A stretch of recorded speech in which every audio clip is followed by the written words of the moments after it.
All right, everyone. Well, welcome to the latest episode of the Jay Davis podcast. I'm super excited to have Walt Rakowich with us. Thank you for coming, Walt. Great to be on, Jake. Thank you for having me. Yeah. Well, super excited to talk to you more. Have had an amazing career. I actually just ordered your book this week. So excited to jump into it. But yeah, really excited to talk about lessons around leadership and everything you've learned in your career. So why don't we start with maybe just giving listeners kind of a background of what you've done throughout your career and experiences you've had. Well, first of all, again, Jay, great to be on. I grew up in Pittsburgh, Pennsylvania. So for those of you who are football fans, hope if you don't like the Steelers, that's okay. But I was a grandson of European immigrants, and I was very fortunate to hit the parent lottery, as I say. I had great parents. They didn't have a lot of financial wealth, but there was always a wealth of love and support in the family. And so that had a great impact on me and frankly, my leadership philosophy long term.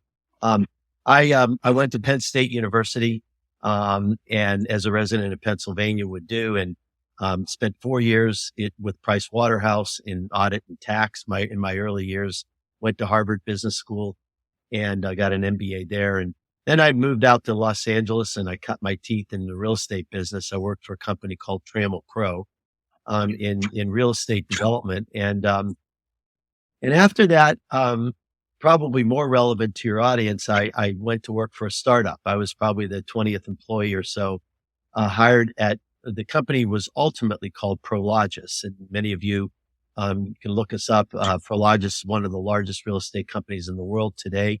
Back then we were really small. We were a startup. I think today the company has $150 billion of assets. So very large. But I moved up the ranks. I was a regional director, chief financial officer, president, and chief operating officer, and then ultimately became the CEO. Throughout my career, I've really become more and more focused on what it takes to be a great leader and what great leadership is all about. And, I had plenty of things over my career that, influenced my leadership, but probably the most important one is the one I'm just going to spend a minute talking about, if you don't mind. It's really the genesis behind the book, TRANSFLUENCE, that I wrote. And it relates to the challenges that I had in the great financial crisis and leading up to the great financial crisis in 2008.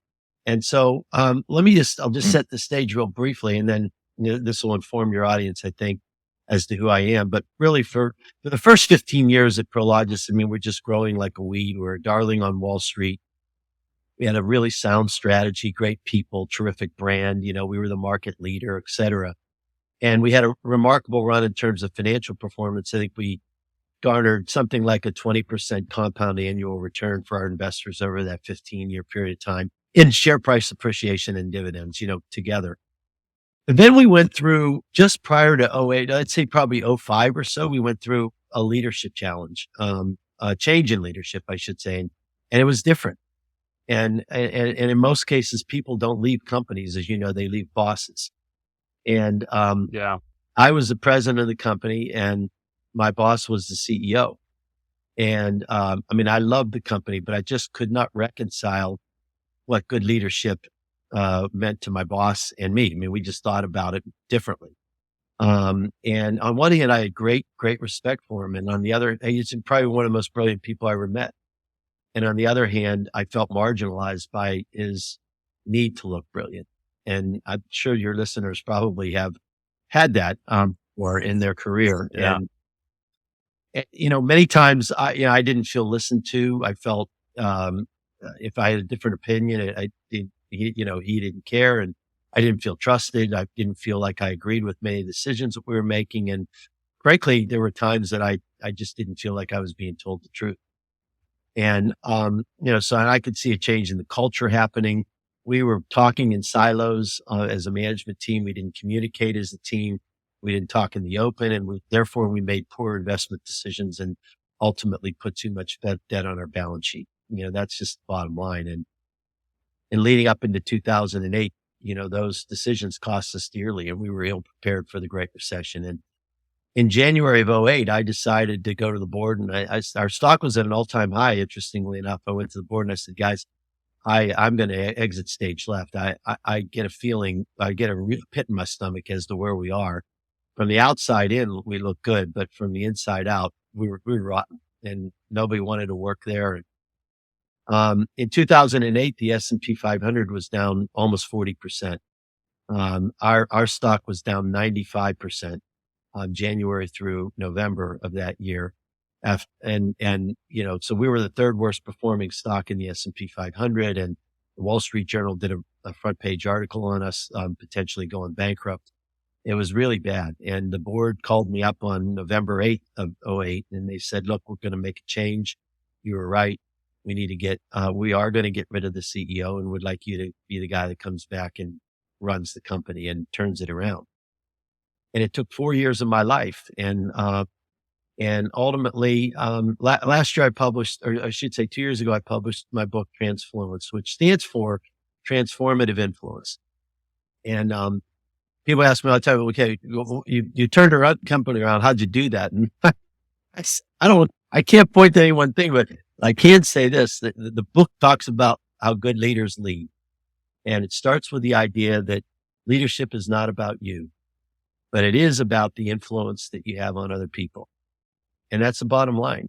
And if you pay attention to that, if you service those people as opposed to servicing yourself, and you take a hard look at yourself and you realize that you're there for them, I will tell you, people will work really, really hard for you, and ultimately you'll accomplish great things. And that's how I sum it up really in the book. And that's sums up my leadership philosophy. And I had 4 years of wars to prove it. Ultimately we got through it. And 4 years later, I retired, and I've been out working on corporate boards now. I work on 3 corporate boards. And I am on the board at Penn State, which is my alma mater. And I blog, and I write about leadership, and I speak about leadership, and I have a LinkedIn live show. And now I'm on your podcast talking about. Love it. Love it. Yeah. No, I think that is such great wisdom and advice. And I think that that's very pertinent to today. I think a lot of people right now, just kind of as a follow-up question to some of that people are feeling that fear. I'm sure being in that position in 2008 was probably at times like terrifying of, Yep. oh my gosh, now we're here. Any advice that you would give CEOs, entrepreneurs who are leading their companies, of what you maybe did in those moments to kind of, okay, don't overreact. Like, what were those things that kind of helped you get through that? Because I mean, being in real estate development in 2008, I can't think of a bigger challenge. I mean, It was a challenge. People ask me all the time, Jay. And first of all, I would say we did a number of things on the financial side. I'm not going to focus on that, but I was a former CFO, and I truly had one of the best CFOs, in REIT land at the time. We were a REIT, basically public real estate. yeah, And, I talk a lot about, transparency. I think transparency is critically important, to not only the people around you, but to the financial markets, and in our case, the investors. And I do think we made some really good financial decisions. We sold, I think, over $7 billion of assets, bought back $2 billion of our bonds while, they were cheap, and we issued some equity, and ultimately we paid off $10 billion of debt. And I think we created tremendous shareholder value through many of the financial moves that we made. But the truth of the matter is, people ask me all the time, what specific things? Okay, well, what did you do? And I always say, I didn't turn around the company. I led it. Our people turned around the company. I mean, it truly takes a village of people, if you will. And they did it by doing a lot of the little things right, and paying attention to the things that they had to do. And I think they did so because we supported them. and we believed in them Yeah. and we trusted them and they trusted us as leaders. In other words, we served them and we helped them to succeed, Um, and I know that sounds kind of mushy and gushy and all that stuff, but the truth of the matter is if you come to work with an attitude that it is about you, long term, people won't really care or want you to succeed. If you come to work with the yeah. attitude every day that I'm here to serve, what can I do for you? How can I make it easier for you to get done what we're trying to get done within this time frame? Don't get me wrong. You're a leader, you're a CEO, you set the tone and you set the strategy. But at the end of the day, you don't execute. You just don't. You have to push people Yeah. and you have to get them to move in the right direction. They have to want to come to work and kill for you. And the only way you do that is by caring and being influential in their lives. And I think you demonstrate that through the small things. I say to people all the time, there are two things that I did. I got up every day. I tried to at least get up every day and think of somebody that I could express gratitude to. Number one.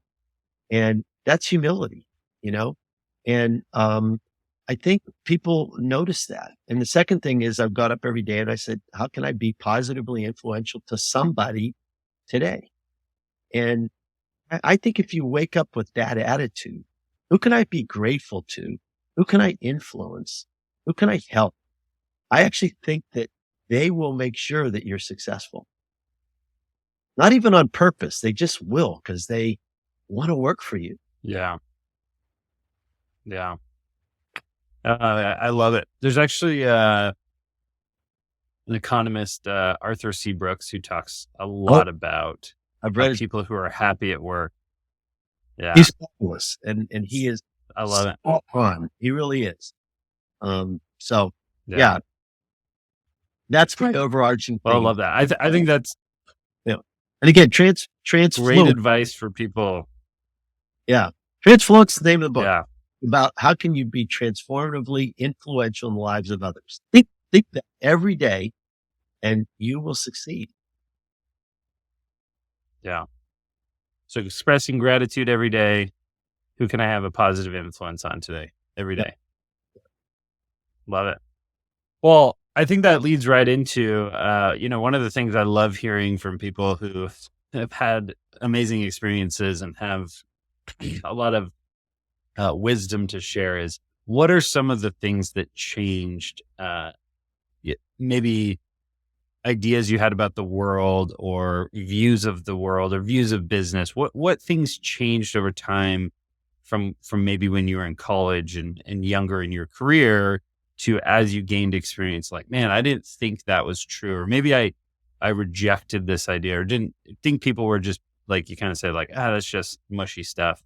And then Yeah. realize like, no, that is 100% spot on. What were some of those ideas that shifted over time? Well, I would say, if I look back into high school and college, the thing that, I think you were graded on your intellectual performance. In other words, grades were the measure Yeah. then of success, right? Yeah. And so there were no intangibles. It's just very tangible. A is better than a B. And the people that got the A's were Yeah. actually, they were intellectual performers, right? It didn't matter if you'd rather work for the guy who got the B. It just mattered that the A was better. And so the A was better, Yeah. better than C and so forth, right? And it was very binary. It's like, intellectual, the smart kids got the A's. Okay. But of course, that's not the way life works.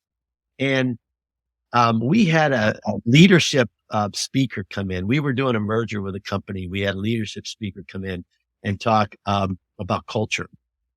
And his name was J.P. Pauly Fry. You can look him up. Anyway, he took the room. There was 100 people in the room, and he divided the room in half. And he gave each person in the room 3 Post-it notes. Okay. And he said, now, everybody on the right side, I want you to think about the leader that had the best, that you liked the best in your life. And I want you to write 3 characteristics down about that leader. And everybody on the left side of the room, I want you to take the worst leader you ever had in your life. And I want you to write down the 3 characteristics that you least liked about, or why the 3 characteristics about the leader, right? He divided the room in half. Then he put a whiteboard on both sides. Okay. And he took the whiteboard and he wrote three things down on the whiteboard, three columns: IQ, TQ, and EQ. IQ meaning intellectual qualities, TQ meaning technical qualities, and EQ meaning emotional qualities.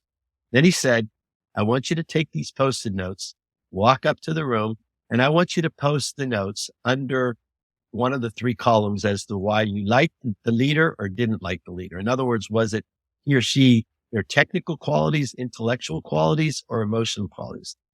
Well, as you can imagine, 99.9% of the notes as to whether or not people loved the leader or didn't love a leader went under EQ. Okay. EQ matters. It didn't matter when I was in high school. Yeah. Didn't matter when I was in college. Yeah. Maybe it did for the people I hung out with, but certainly not as to how it was being graded. But in your professional life, EQ, which is to say, do you listen to people? Do you empathize with people? Do you give them credit?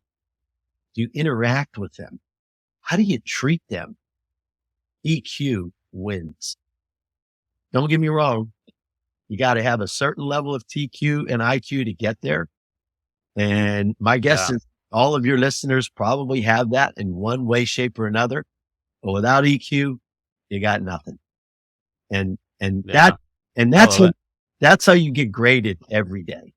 And that's the difference in my world between, or the way I think about it, between the way I used to think when I was a kid and the way I used to think when I was in college about what was important, and the way I think about it today. I think that's so needed. I was actually talking to my little brother last night about kind of this hustle grind culture that's really popular among kind of college kids today, of like how to win every deal, how to always win the negotiation, how to out hustle everyone. And I think it misses that, like, yeah, those are technical skills that learning to negotiate is great, but it often leads them into a place where they turn into jerks. Yeah. And I think that we're missing a lot of that, of like people, like you said, they want to follow someone who treats them well, listens to them, collaborates well.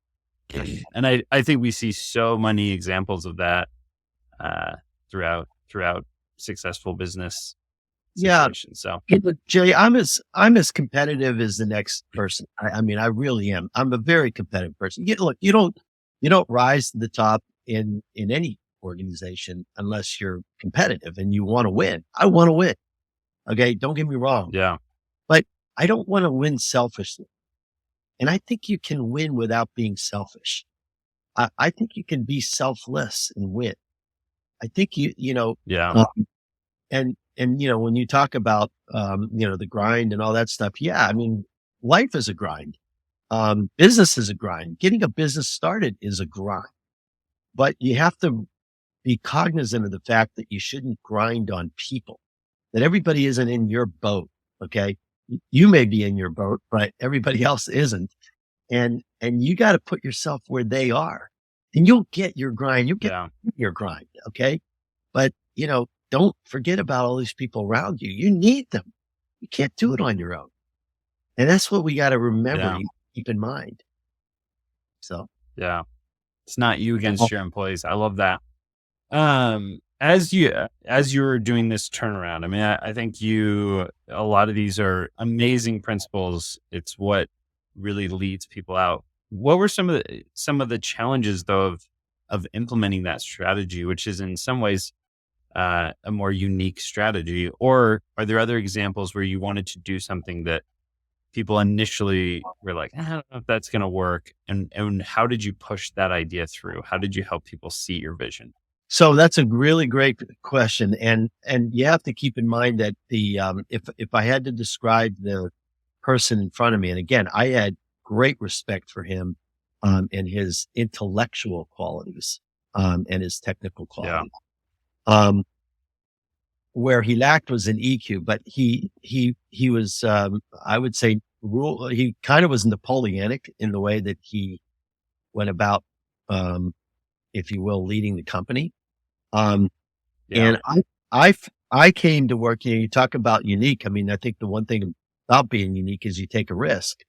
And in doing so, you become more vulnerable to those around you. But, um, because you never know if they're going to respond or not. But basically my uniqueness, came in my management philosophy, um, which was different than his. Now, part of it, you got to remember that I had been with the company for years and years and years. So many of the people knew the type of person I was. So perhaps it wasn't as unique, but it was certainly different than his. Um, and I'll give you a story that exemplifies this. And, I think it'll come home to you as to what I'm talking about. Um, Something happened to me that if I handled the wrong way could have backfired.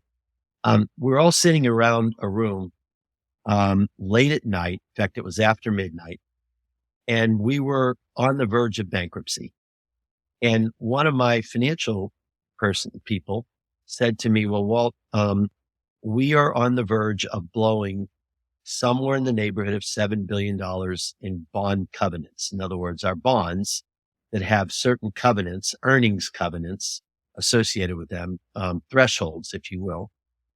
And if you don't meet them, the bondholders will call the bonds. And if they call the bonds, that puts you into bankruptcy, basically.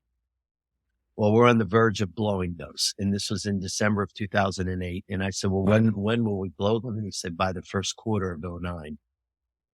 And I immediately turned white. I mean, I could feel this sort of rush into my face. I was just thinking, oh my God, and about running a company that was in bankruptcy. Imagine, now that's the next 3 years of your life working out bankruptcy and, crazy. Right.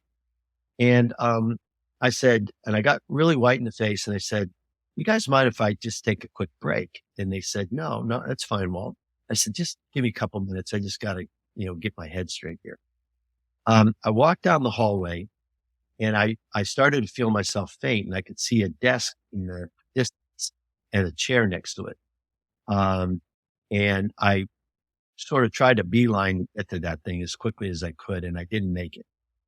And in missing the chair, I fell and my head hit the corner of the desk and split my head open on the left side of my head and knocked me out. And I was on the floor for what turned out to be about 10 minutes and blood on the carpet and stuff like that. And then I woke up and for about 30 seconds, I had no idea where I was. It was dark outside. And then all of a sudden I was like, oh my God, all these people are in this room waiting for me. I looked at my watch and I realized I had been gone for, at that time, almost 20 minutes. And I quickly went in and I sutured up my head in the bathroom. I got it to stop bleeding, walked in and I said, okay, well, let's talk about this bankruptcy issue. And my CFO said, no, Walt, let's talk about that egg on your head first. What in the heck happened? And the first thing that hit me is I was busted. And then I looked at everybody in the room and I said, you know what? I gotta tell you something. You guys mentioned the B word to me, and I have no idea how to solve this problem. The previous CEO would have told you all the things confidently that we needed to do, but none of them would have been right. And I said, I'm going to tell you the truth. I have no idea what to do. And I said, the only solution here is that you guys need to come up with this and come back to me, and I'll tell you if we're going to do it or not. Because I'm in charge, but I have no idea what to do. And I realized that vulnerability can actually be a very powerful tool. Yeah. Not always, but it actually helps you to garner support and trust in difficult situations because everybody knows what you're going through, right?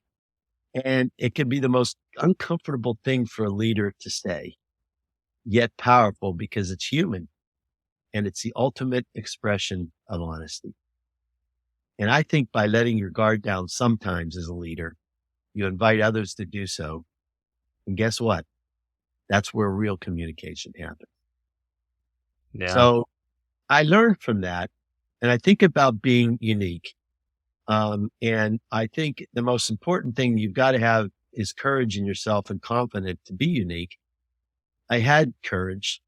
I actually was fairly fearless in some respects. I didn't fear, but I wasn't sure if my philosophy would work. It's a softer philosophy. It's less Napoleonic, and I don't tell people what to do.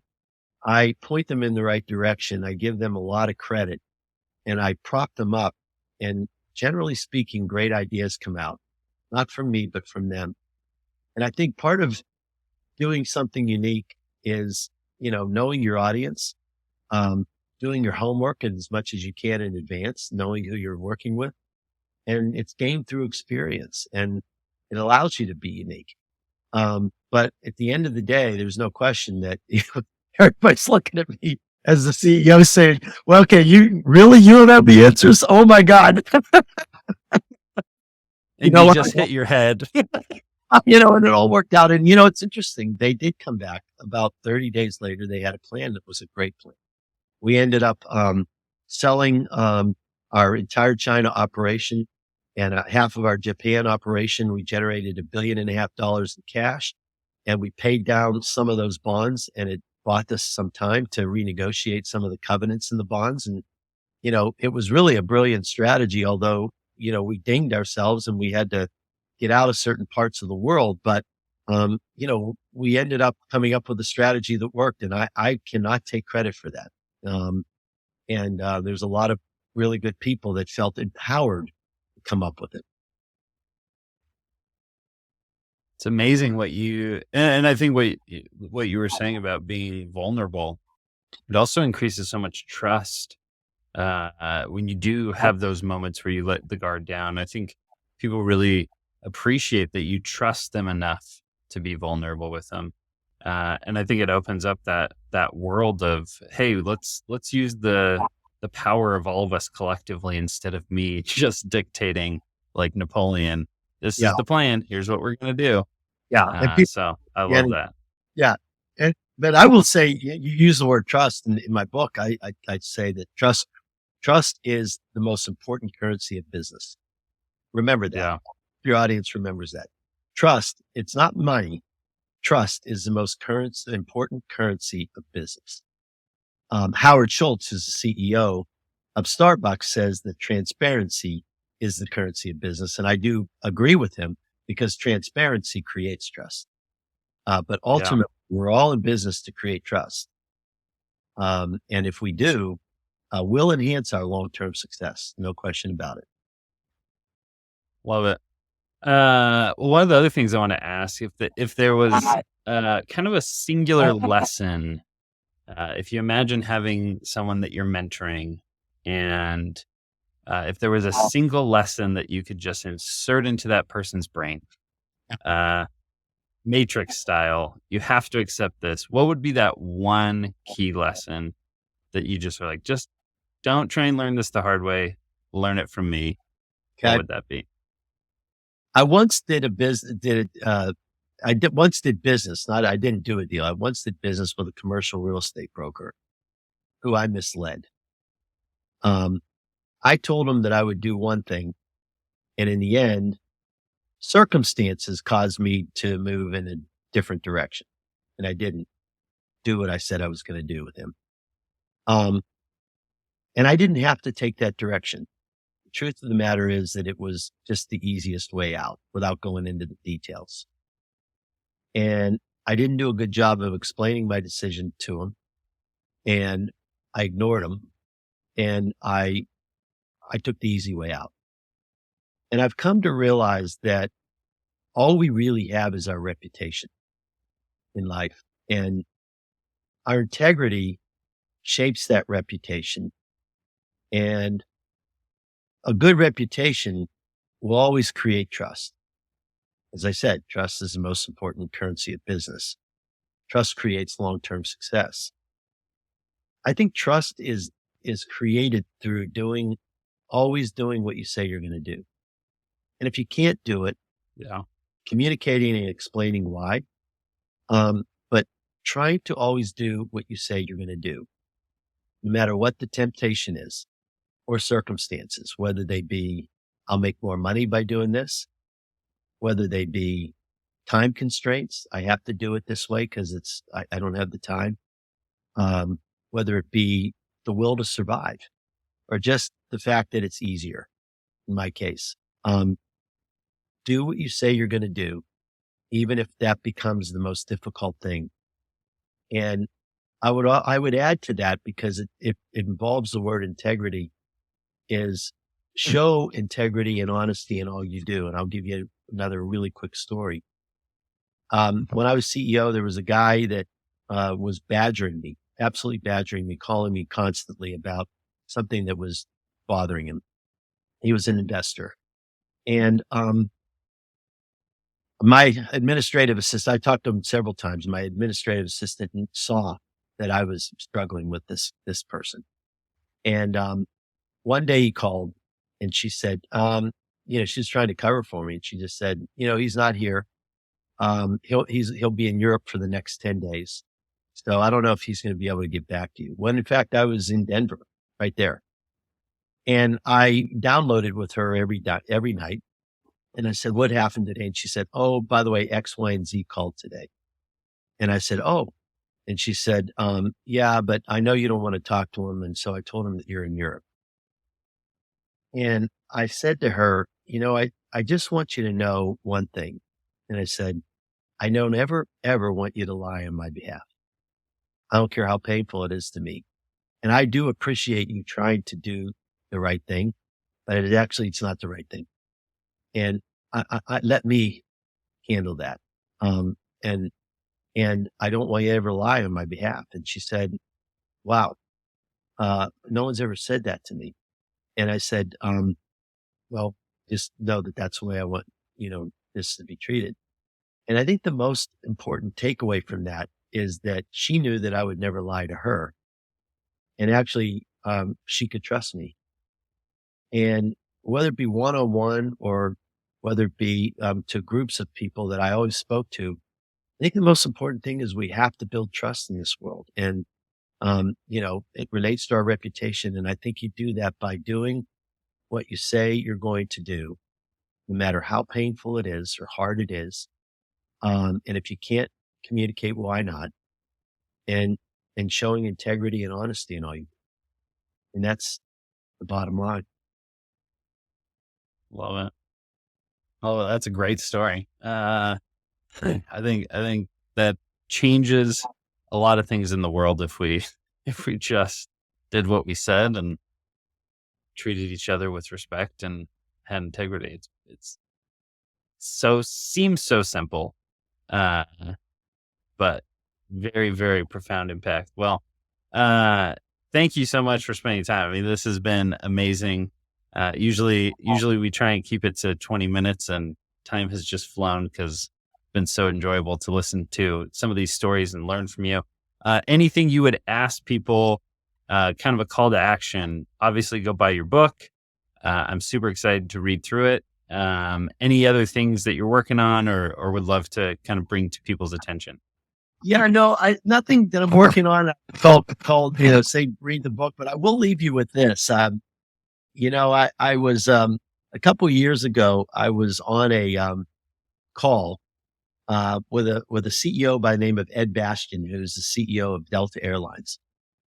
And, I got to tell you, he's a fabulous leader.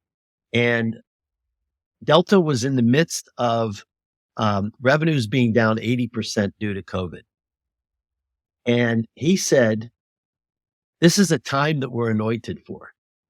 He said, this is a blessing, not a burden. He said, this is an amazing chapter in our lives. And what an honor and a privilege it is to be a CEO of this company. And I thought to myself, my God, are you kidding me? Revenue's down 80%. And I realized that no matter how difficult things are, we need to always be positive in our lives. And, I probably, when I was early on in my career, I probably should have embraced positivity a little bit more. I just wasn't experienced. And when negative things happen, I let them get to me. But I'll tell you what, your attitude matters in life. It really does. And, we need to consider our crucible moments as an honor and a privilege.